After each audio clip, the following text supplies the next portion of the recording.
si zhodnotil dnešný zápas, mám skôr pocit, že Trnavčania sa viacej tešia z tej X-ky ako vy. Tak myslím si, že sa viacej tešia, pretože mali sme šance na to, aby sme ten zápas zvládli, by som povedal, v lepšom tempe alebo lepšie, pretože skutočne boli tam tie šance, mohli sme ich premeniť či v prvom polčase, ale hlavne v druhom. A myslím si, že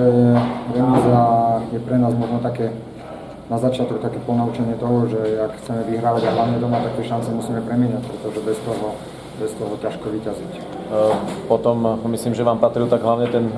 koniec prvého polčasu, potom v úvode ste to dobre odštartovali, možno škoda, že ste dlhšie nevydržali vo vedení. Určite, tak samozrejme to vedenie bolo veľmi krátke a vlastne Trnavčania sa stačili, by som povedal, sa z toho spamätať a dostali sa trošku potom do hry a mali tam možno nejaké náznaky, ale aj tak sme ešte stále hrozili a boli tam šance, ktoré sa dali premeniť, čiže ja si myslím, že čo sa týka nášho výkonu, to bolo celkom, dá sa povedať, že relatívne dobré, ale tie šance musíme jednoznačne premeniť,